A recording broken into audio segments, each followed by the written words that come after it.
Welcome to 5-Star Company Culture with your host, Josh Cunningham. In this podcast, we explore how culture is the key to unlocking massive profits and unprecedented freedom. Discover insights, strategies, and inspiring stories to transform your life and business. Here's your host, Josh Cunningham. Hello and welcome to another episode of the 5-Star Company Culture Podcast. My name is Josh Cunningham. I'm your host and the founder and CEO here at 5-Star Company Culture.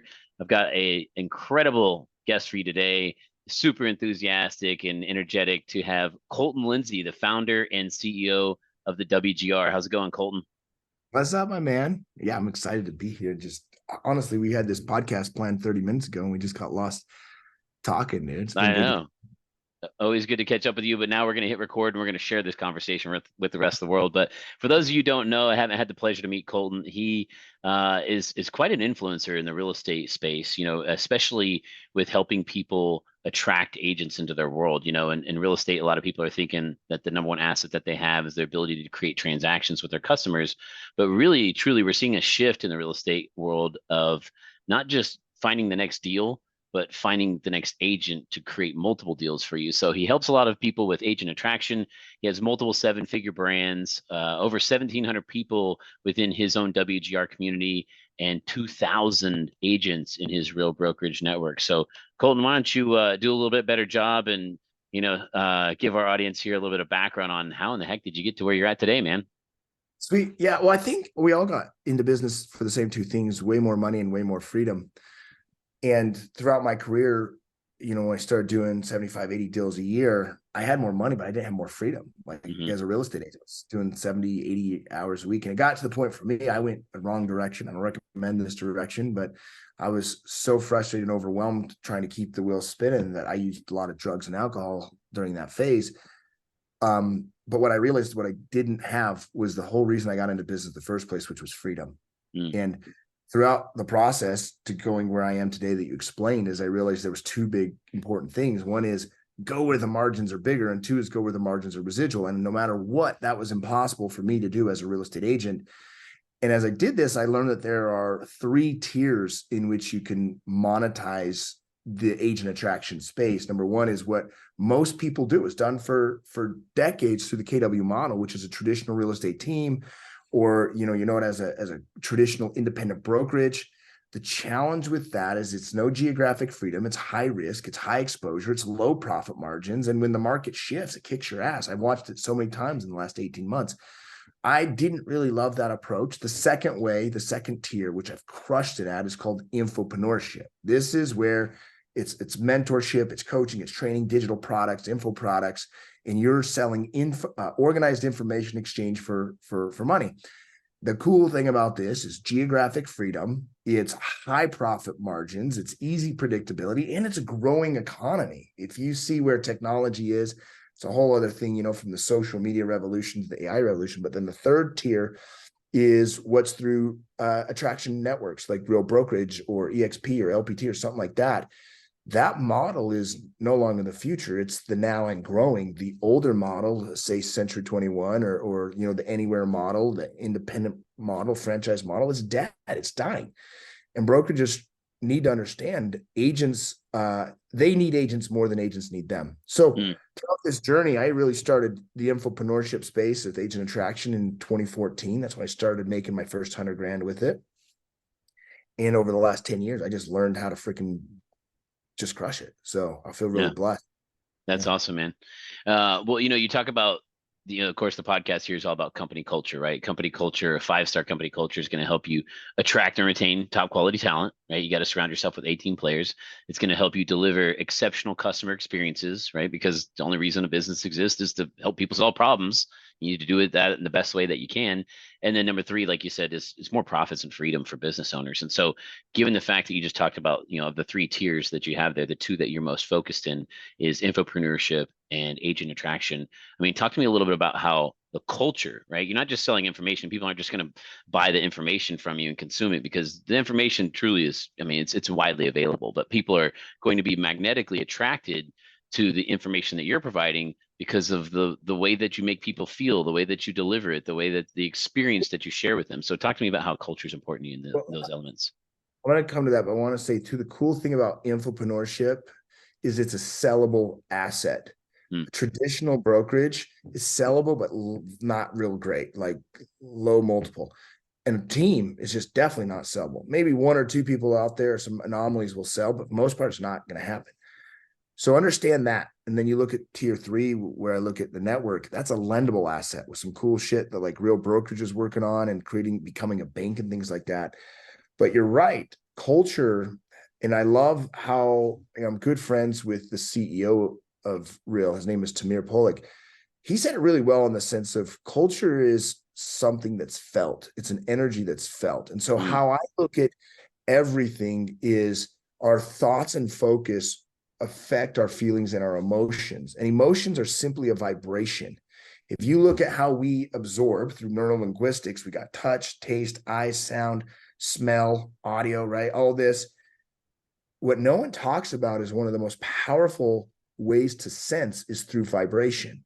And the culture that you harness in your brand is what vibrates out and is felt, not with your skin, but in your soul. And that's what creates this magnet effect. Now, if you look at 2023, it was a challenging year in every space. We talked about this before. Like for me, we had to evolve a ton in my brand, and we still did great, but it was work. But even during that, my culture was tested to the max this last year. And we got skewampus in our vibration, and I had to reharness what the soul of our brand is. Now, I think you do a great job at contexting, how do I harness that vibration? How do I harness that energy? Because although, yeah, it is an energy, but how do I actually harness it? It's not by accident. It's by a clear plan. So to me, it's the most important part, both in hiring talented people that I want to retain, and they're going to work not only when things are great, but stick with me when things suck, because they will happen. But then the client, the level of client that I attract to serve, the agent that I bring into my world is attracted to what culture that I hold a standard to. Yeah, I love it. And for those of you who haven't already, you definitely need to follow Colton. He puts a ton of great content out online. It's the WGR is his handle. So find him on Facebook, Instagram, whatever. But a couple weeks ago, you put something out that really hit home to me. It was a post. I'm sure you put it on all your platforms, but I noticed it on Facebook. You said, if you are a business owner, it's like being a homeowner. A client is your guest. You want to treat them well. But you also don't have to allow every guest over if they are not an ideal guest. That's one thing I appreciate about Real Broker. The culture comes first, designed with the agents in mind and doing the right thing to make a difference. Complaining and victimization is not allowed in your home. Don't allow it in your business. Love that post, man. And I think that's just an incredible way of articulating those feelings, right? Those vibrations of, a lot of times there's a lot of myths in the business world that aren't correct. The customer's always right. Well, like you said, you don't just allow anybody into your home. You don't allow anybody to come in and track mud all across your carpets and kick their feet up on the coffee table. Like there's a certain expectation, there's a certain standard that you need to have as an organization, and you need to protect that for all of the other people within that organization. For sure. And that's in any company. Like I own an Orange Theory franchise with my gal, and same thing. Like what happens if you get the wrong guest in your home working for you or a client? Starts to get a little mud on the carpet. People start to notice that versus the beautiful chandelier. They notice the mud. You've got to make sure that you're absolutely protecting your home. It's your sanctuary. Your culture is your sanctuary. Without it, you don't have a business.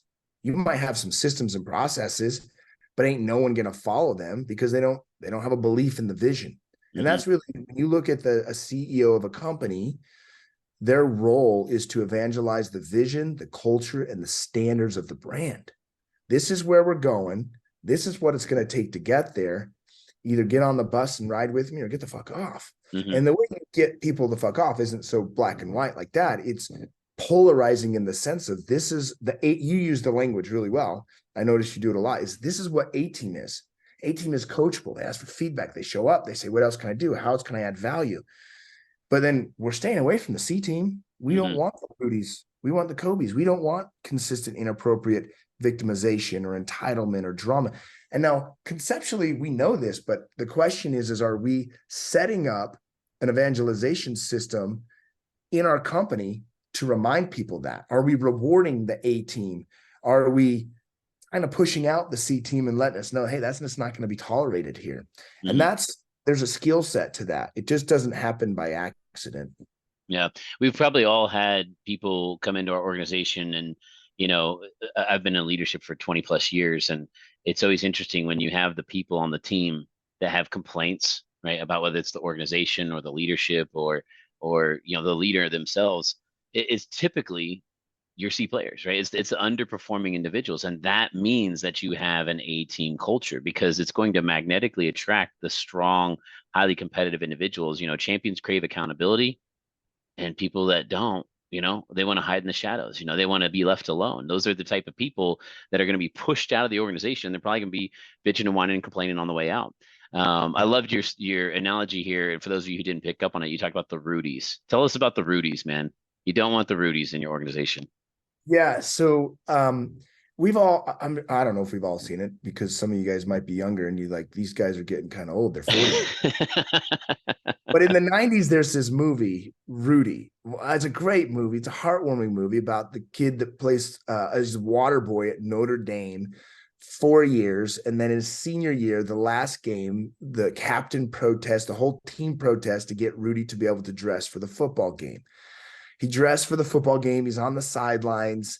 And the end of the game, one of the guys starts chanting, Rudy, Rudy. The whole crowd starts chanting, Rudy. So the coach just submits, puts him in the game the last 2 plays. He actually gets 2 sacks or something, if I remember right, and the crowd celebrates. But after that game, who did he get drafted by in the NFL? Nobody. He didn't get drafted, dude. Yeah. So that's the problem is we draft all these people, agents, customers. We draft Rudies that they don't even play 90%, 99% of their entire collegiate year. They didn't play because they weren't good enough. They just, and that's nothing against Rudy. He just fucking wasn't good enough. Instead of, why aren't we drafting Kobe's? Why aren't we focusing on Kobe Bryant's? That's how I always look. And the reason why I love Kobe is, and I love this story that Allen Iverson told when Kobe passed, was the first game that they played each other. They were drafted the same year in the 90s. And before their first game where they played in LA, him and Kobe went to dinner. And Allen asked Kobe what he was doing after the game. And Kobe said, I'm going back to the gym. I'm watching game film. I'm going back and working on the game. And he said, what are you doing after the game? And Allen says, I'm going out to turn it up. He's going out to the club. Now, I always love that, because if you look at the end of both of their careers, dude, Kobe looked like he could go win another championship. Allen looked like he was very talented, very, very talented. I think even more talented than Kobe, but didn't look like he could win the way Kobe could. And it's because that compound effect of doing what winners do. They show up, they love a scoreboard, they love to compete. They say, what else can I do? What feedback do you have for me, coach? And they don't take that feedback personal. In fact, they use it to stir inside of them to just get better at what they're doing. But not only do they do that, they actually win. They actually get on the field and they score points. That is what's super important about these. Whereas if you look at what Allen Iverson did, he wasted his talent. And even if you see his social today, the dude's living in the fucking glory days. Before Kobe passed, he was not posting about the glory days. He was posting about the new win he was winning, the children's book that he was writing, the league that he had created with his daughter. Like, he was focusing on that, where Allen was focusing on what he did great in 1998. Right? Yep. And so that's, if you can look at it that way, stop hiring Rudies. Rudy's a great dude. Really is. But he couldn't win. Like, he just couldn't win. No matter how hard he worked, he couldn't win. And hard work's not the secret to success. I know a lot of people who work hard that just aren't successful. You got to score. Yeah, that reminds me of a story. I was at an event speaking a couple years back, and one of the other speakers was Kevin Eastman, and he was an assistant coach on Doc Rivers' staff at the Boston Celtics when they had the original Big Three, and they won the championship with Kevin Garnett and Ray Allen. And he also got to coach the Olympic team as well. So he was around Coach K and the Olympic team. And so he was around all the elite players in the league, the guys with the natural talent and the guys that, give it their all and really take it to the next level. And he told me, from his position, from his perspective, being around the best talent in the world, he said there was really three things that he observed. He said that the average players wanted to be left alone, right? They had this natural talent, they had an ego or an attitude or whatever. They just wanted to do everything their way. The average players, they just wanted to be left alone. He said the good players, they allowed their leadership to coach them, so they wanted to be coached, right? Coached up a little bit. And as you know, coaching, you got the compliment sandwich, something good, something you can improve on, and then something good again. He said, but the truly elite players, the guys that were on the Olympic teams, the Kobe's, the Kevin Garnett's, the guys that, showed back up to the gym after the game to get film and get more advice. He said the difference between them was they wanted to be told the truth. And that's a very powerful realization that, coaching, a lot of times we think about coaching and leadership, and you've got all these techniques on how to lift people up and make them a better version of themselves. But those truly talented individuals, not the Rudies, but the Kobe's that you want on your team, they want to be told the truth, right? They truly want to reflect and improve and work on themselves. So, love all the basketball analogies here. Neither of us are even basketball guys. I don't know the last time you picked up basketball, but love to be, in admiration of phenomenal talent. Basketball in years, dude. I think maybe Couple playing decades with the kids, actually, I probably did, but yeah. it wasn't good skills. So talk to us about what you got going on, man. It's a new year. We got some new exciting things. I know you just finished hosting a virtual event, and the WGR is always blowing and going. Yes, I'm really pumped. We just hosted our first virtual event. It was a 2-day event, and I say this with just excitement and confidence that we can blow anyone fucking away when it comes to virtual events, because of what we built with the studio, the amount of money we've invested to it. But you mix that with the skill set that I've developed over the years and being able to train on stage, we brought so many cool things in. We had one of our, and I was telling you about him, a guy named Lewis Weaver, one of our long-term members of the Freak Show, and then partnered with Real Brokerage. He's been to probably 20 of my events, and he said this was his favorite event. And so we've just been able to really harness this experience virtually that is like no other in our space. So I'm pumped about that. Reason why that's important? Well, there's some selfish reasons. Number one is I get to sleep in my own bed at night when we do those events. But also the other thing is that we can reach more people. Like there was one of our clients there that, she has a new baby, 6-month-old. It just wouldn't have worked for her to get into in person for that, right? Travel schedule, getting there and all that. So we're able to just expand that. But I think really cool thing too, as you look at a brand perspective, is we expand our culture of the WGR Freak Show. We're reducing our risk and our exposure. And one of my rules in business is to hedge yourself against your own stupidity, right? Like if you think any of the problems you've had in your business, they started out as your own great idea. Like any of the problems I had in my business started out as a great idea. And so I'm always looking as how do I reduce exposure by increasing upside, increasing the return on what the business is. And same reason why you're in business. You want business freedom. And most people, especially in real estate, Josh, they're business operators. Meaning if they stop working, they got a money problem. The money quits coming in. Whereas what I'm talking about is business owner.